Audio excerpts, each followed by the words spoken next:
মোলের ধারণা, নবম শ্রেণী, নমুনা প্রশ্ন, ভৌত বিজ্ঞান, সেট নম্বর 23, মোলের ধারণা চ্যাপ্টারের উপরে। তো যে সেটটা রয়েছে সেটা 1 নম্বর প্রশ্ন কি আছে? 1 নম্বর প্রশ্নে রয়েছে 1 গ্রাম পরমাণু অক্সিজেনের ভর। 1 গ্রাম পরমাণু অক্সিজেনের ভর, অক্সিজেনের পারমাণবিক ভর 16, তার উত্তর হবে 16 গ্রাম, অপশন এ 16 গ্রাম। 2 নম্বর প্রশ্ন, 10 মোল অ্যামোনিয়ার ভর। 1 মোল অ্যামোনিয়ার ভর কত হয়? 1 মোল অ্যামোনিয়া NH3, যার আণবিক ভর হচ্ছে 1 যোগ হাইড্রোজেনের নাইট্রোজেনের 14 যোগ হাইড্রোজেনের 1 করে 3 মানে 17। তাহলে অ্যামোনিয়ার আণবিক ভর হচ্ছে 17, তাহলে 17 গ্রাম মানে 1 মোল। উল্টো ভাবে 1 মোল মানে 17 গ্রাম, তাহলে 10 মোল মানে কত হবে? 10 মোল মানে হবে 10 গুণ 17 গ্রাম সমান 170 গ্রাম। কত? 170 গ্রাম, অপশন সি। 3-এর দাগে কি? 3-এর দাগে 12 গ্রাম কার্বনে কার্বন পরমাণু সংখ্যা। 12 গ্রাম কার্বনে, কার্বনের পারমাণবিক ভর তো 12ই হয়, কার্বনের গ্রাম পারমাণবিক ভর 12 গ্রাম, তাহলে পরমাণুর সংখ্যা কত হবে? পরমাণুর সংখ্যা হবে 6.022 ইন্টু 10 টু দি পাওয়ার 23 পরমাণু সংখ্যা। 4-এর দাগে মোলার আয়তনের একক, মোলার আয়তনের একক লিটার, মোলার আয়তনের একক লিটার। 5-এর দাগে 1 গ্রাম অণু কাকে বলে? 5-এর দাগে মোলার আয়তনের একক কাকে বলে? লিটার। কত কি না লিটার। এবার 5-এর দাগে 1 গ্রাম অণু কাকে বলে? 1 গ্রাম অণু। এটা কি 1 গ্রাম অণু? না, কোন মৌলিক বা যৌগিক পদার্থের গ্রাম আণবিক ভরকেই 1 গ্রাম অণু বলে। 1 গ্রাম অণুটা কি না, কোন মৌলিক বা যৌগিক পদার্থের গ্রাম আণবিক ভরকেই 1 গ্রাম অণু বলে। 6-এর দাগে কি আছে?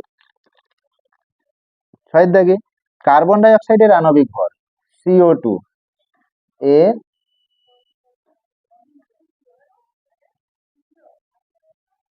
আণবিক ভর সমান কার্বনের পারমাণবিক ভর 12 যোগ অক্সিজেনের 16 গুণ 2 মানে 32 সমান 44। পাশে কোনো একক হবে না, কারণ কার্বন আণবিক ভরের কোনো একক হয় না।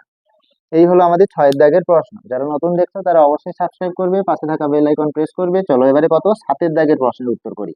7-এর দাগে একটা অঙ্ক রয়েছে, খুব ইম্পর্টেন্ট একটি অঙ্ক, সাধারণ মানের খুবই একটি ইম্পর্টেন্ট অঙ্ক। এই রকমটাই পরীক্ষায় খুবই থাকে।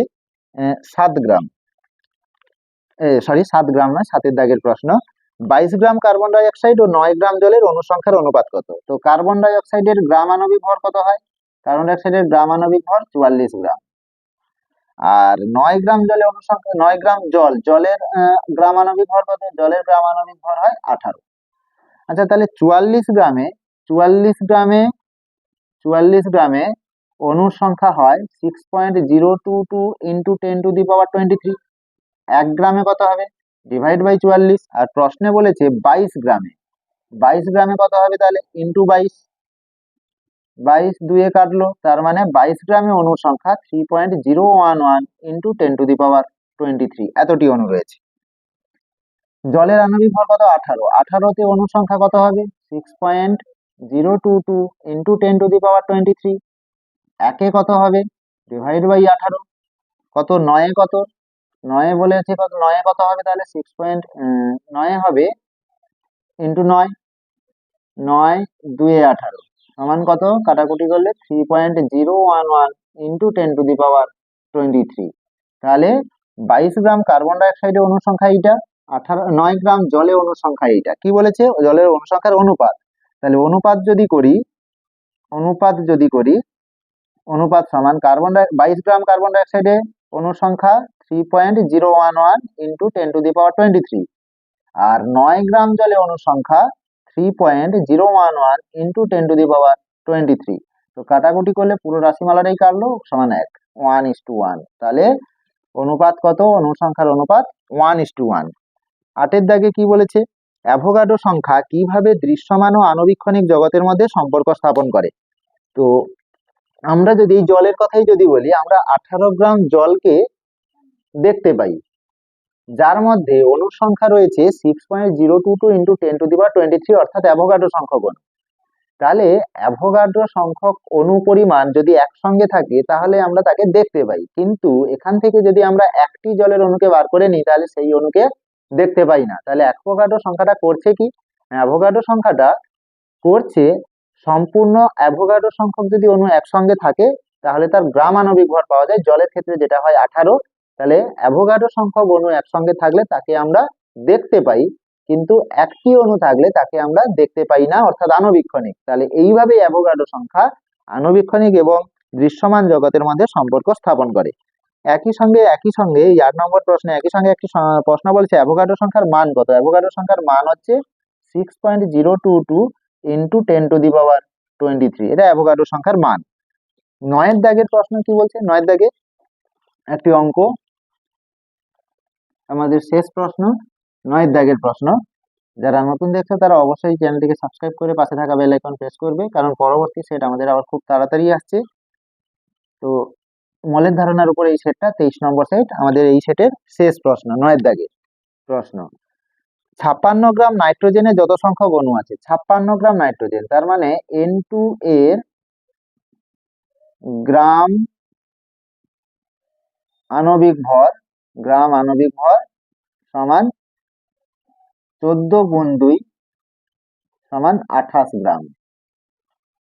28 গ্রাম। আচ্ছা, এই 56 গ্রাম নাইট্রোজেনের অণু সংখ্যা কত আছে? তাহলে 28 গ্রাম N2 তে অণুর সংখ্যা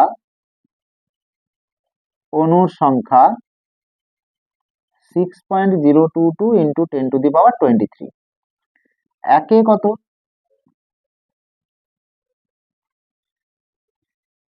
ডিভাইড বাই এইটা 56 গ্রামে কত হবে?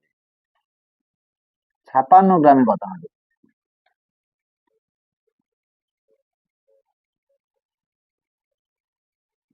56 গ্রাম, 28 2 56 মানে হচ্ছে 12.044, আর 10-এর মাথায় 23 থাকলো। এতটি অণু আছে। বলেছে 56 গ্রাম নাইট্রোজেনে যত সংখ্যক অণু, তাহলে 56 গ্রামে এত সংখ্যক অণু আছে। ঠিক তত সংখ্যক অণু মানে এতগুলি অণু কত গ্রাম অক্সিজেনে থাকবে? এতগুলি অণু কতগুলি অক্সিজেনে থাকবে? তো অক্সিজেনের গ্রাম আণবিক ভর কত? অক্সিজেন এর গ্রাম আণবিক ভর সমান 16 গুণ 2 সমান 32 গ্রাম। এই 32 গ্রামে অণু সংখ্যা কত হয়? 6.022 ইন্টু 10⁻23 টি অণু আছে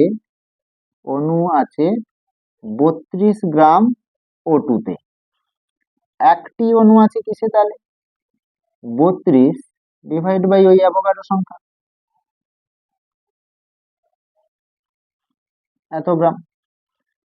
প্রশ্নে কি দেওয়া আছে? 56 গ্রামে যতগুলি অণু থাকবে, কতগুলি অণু ছিল? এত গ্রাম। তাহলে এতগুলি অণু 12.044 ইন্টু 10⁻23 টি অণু আছে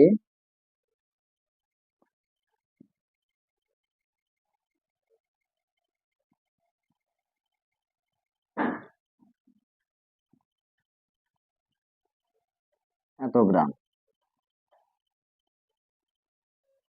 এটা কাটলো, এটা 2 সমান 32 2 64 গ্রাম। তাহলে 56 গ্রাম নাইট্রোজেনে যতগুলি অণু আছে ঠিক তত সংখ্যক অণু 64 গ্রাম অক্সিজেনের মধ্যে রয়েছে। এই হলো আমাদের 9 দাগের প্রশ্ন এবং সম্পূর্ণ 23 নম্বর সেট মৌলের ধারণা চ্যাপ্টারের সবকটা প্রশ্নের উত্তরগুলো হলো। যারা নতুন দেখছো অবশ্যই চ্যানেলটিকে সাবস্ক্রাইব করবে এবং পাশে থাকা বেল আইকন প্রেস করবে। পরবর্তী সেট খুব তাড়াতাড়ি আসছে।